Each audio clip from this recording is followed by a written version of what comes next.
দল নিবন্ধন যখন পায় আমাদের যে নির্ধারিত প্রতীকের তালিকা আছে ওখান থেকে একটা নিতে হয়। তো ওই যে এনসিপির প্রতীকের কথা বলছেন, এনসিপির প্রতীকের কথা বলছেন, এটা যেহেতু আমাদের নির্ধারিত তালিকায় নাই এই জন্য আমরা এটা দিতে পারি নাই। এখন এই জন্য দিতে পারি যেহেতু আমাদের তালিকাভুক্ত নয় এই জন্য আমরা দেই নেই। এটা নিয়ে কি আর কোনো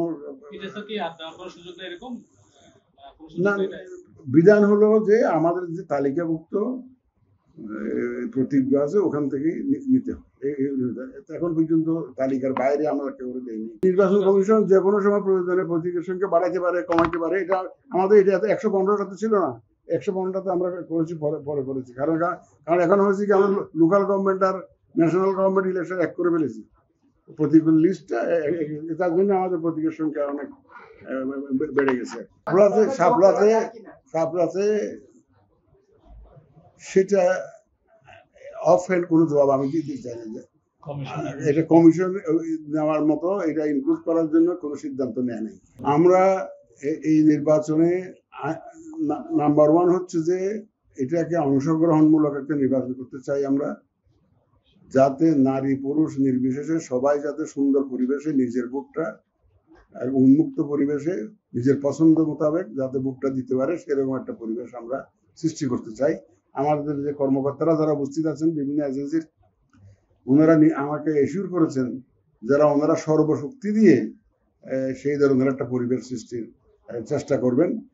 এবং এই যে আইন শৃঙ্খলা পরিস্থিতি বলেন, এই যে সেখানে যারা দায়িত্ব পালন করবেন তারা সেটা করবেন। তারপরে যে আমাদের যে রিস্কি সেন্টার যেগুলো থাকবে এগুলোর প্রতি একটা স্পেশাল অ্যাটেনশন দেওয়া, একটা থ্রেট অ্যাসেসমেন্ট করে যেগুলো ঝুঁকি অতি ঝুঁকি আছে এরকম যেগুলো আছে সেগুলো একটা অ্যাটেনশন দেওয়া, এগুলো করবো।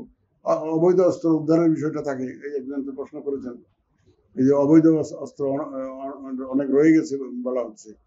এটা দেখেন অস্ত্র উদ্ধারের বিষয়টা কিন্তু এটা ইজ এ কন্টিনিউয়াস প্রসেস। এটা এমন না যে বুট আসছে একদিনে এসে অস্ত্র উদ্ধার করে ফেললাম, এমন না, কিন্তু ইটস এ কন্টিনিউয়াস প্রসেস। আমাদের সিএমপি কমিশনার মধ্যে বললেন যে গত বৃহস্পতিবার না কোন দিন, বৃহস্পতিবার বেশ কয়েকটা অস্ত্র ওনারা উদ্ধার করেছেন। তো এখন এই অস্ত্র উদ্ধার এই প্রক্রিয়াটা এটা ইটস এ কন্টিনিউয়াস প্রসেস এবং এটা চলতে থাকবে, বুট পর্যন্ত চলতে থাকবে।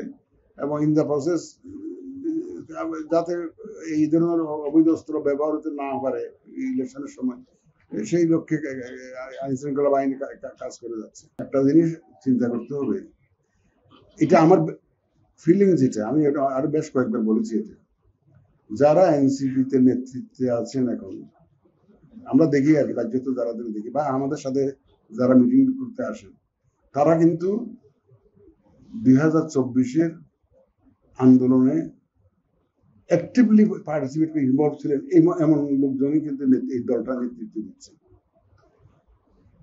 এবং তারা গণতন্ত্রায়নের পথে নিজেরা বাধা সৃষ্টি করবেন, এইটা আমি মনে করি না। আমি তাদেরকে দেশপ্রেমিক এবং অতিমাত কোনো অংশেই তাদেরকে কম দেশপ্রেমিক আমি ভাবতে চাই না। তাহলে তারা এরকম জান দেওয়ার জন্য রাস্তায় নামতেন না, তাই না? এই যারা নেতৃত্ব দিচ্ছে এনসিপিতে তারা অনেক জীবনের ঝুঁকি নিয়ে এই আন্দোলন এই অভ্যুত্থানে তারা যোগদান করেছিল, অ্যাক্টিভলি ইনভলভ হয়েছিল। সুতরাং তারাও দেশের মঙ্গল চান, তারাও দেশের ভালো চান, তারাও দেশের গণতন্ত্র চান। আমার বিশ্বাস, এবং যাতে গণতন্ত্রের উত্তরণটা যাতে সুন্দর হয়, সুষ্ঠু হয়, এটা সেই একটা পরিবেশে ওনারা সম্মতি দিবেন। এবং আমাদের দেশে ওইরকম রাজনৈতিক সংকট বিভিন্ন সময় হয়। রাজনীতিবিদদের একটা সুবিধা আছে কি, তারা there is no last word in politics একটা বলে ওটা পজিশনটা চেঞ্জ করতে পারে, যেটা আমরা পারি না।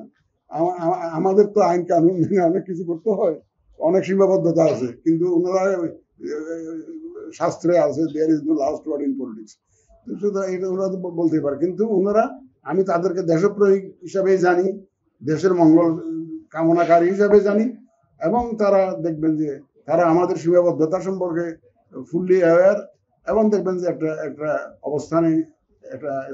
অবস্থানে আসবেন। তাতে আমি মনে করি না NCP will B A problem for transition two democracy.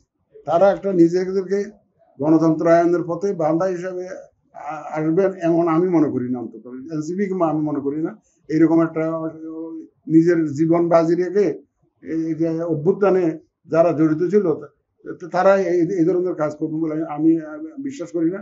সুতরাং একটা পজিশন আসবে, দেখবেন আপনারা ইনশাল্লাহ, এবং সবাই দেখবেন যে সুন্দর একটা সুষ্ঠু নির্বাচনে অংশগ্রহণ করবেন। আমাদের সীমাবদ্ধতা সম্পর্কে রাজনীতিবিদরা জানেন, এবং বিশেষ করে এনসিপি নেতৃত্ব ফুললি অ্যাওয়্যার আমাদের সীমাবদ্ধতা জানেন। সুতরাং আমি কোনো শঙ্কিত নই এই যে ইলেকশন যে পার্টিসিপেশন সম্পর্কে। I am fully confident. তখন আপনারা দেখবেন, ওয়েট করেন। আমাদের অফিসাররা সব বিষয়গুলো আলোচনা করেছেন, দে আর ফুললি অ্যাওয়্যার। আমরা ইতিহাসটা বদলাইতে চাই। আপনি কোনো ঐতিহাসিকভাবে এরকম হয় এই ধরনের ঘটনা হয়েছে, তো চট্টগ্রামের ইতিহাসটা আমরা বদলাইতে চাই, মানে ভোটের ইতিহাসটা বদলাইতে চাই। এটা যাতে একটা সুষ্ঠু আগের মতো যাতে না ঘটে, সেই এসিউরেন্সটা আজকে তো পেয়ে গেছি আমাদের কলিগদের কাছ থেকে। সেই এসিউরেন্সটা তো ওনারা দিয়েছেন যে আগের মতো ইনশাল্লাহ হবে না, এবং আপনাদের সহযোগিতা ছাড়া তো আমি চলবো না। আপনাদের সহযোগিতা, পূর্ণ মাত্রা সহযোগিতা আমি চাই। Will do everything necessary to ensure যাতে সাংবাদিকরা প্রপারলি সংবাদটা সংগ্রহ করে সঠিক তথ্যটা, কারণ আপনারা হবেন আমাদের চোখ, এবং দেশের মানুষের চোখ আপনাদের মাধ্যমে দেখবে ভোটে কি হইতেছে না হইতেছে, সত্যিকার অর্থ হইতেছে কি নাকি ভোটের নামে অন্য কিছু হইতেছে, এগুলো আপনাদের মাধ্যমে দেখবে। আমরা এখন প্রতিটি কেন্দ্রে রুমে তো আমরা ক্যামেরা পাঠাচ্ছি না, আপনাদের মাধ্যমেই তো মানুষ জানবে। সাংবাদিকদের কেন, প্রত্যেকটা ভোটার থেকে আরম্ভ করে যারা ভোটের কাজে নিয়োজিত থাকবেন, এই প্রথমবারের মতো আমরা তো আনসার দিব বলছি, যে প্রিসাইডিং অফিসারকে সশস্ত্র আনসার দিব বলছি, যে প্রিসাইডিং অফিসারের সাথে আমরা সবার জন্য নিরাপত্তা ইনশিওর করার জন্য আলোচনা করেছি। সাংবাদিকদেরকে তো আলাদা করে ভাবছি না। আমরা দেশের 13.5 কোটি ভোটার, এবং এই সবাই যারা যাতে আসতে পারেন, নিরাপদে ভোট দিতে পারেন, এবং নিরাপদে বাড়ি ফিরে যেতে পারেন, সেই ব্যবস্থাটাই তো করবো। সুতরাং ইনশাল্লাহ অসুবিধা হবে না। এটা আপনাদের নিরাপত্তা নিয়ে শঙ্কিত হওয়ার কোনো কারণ নেই।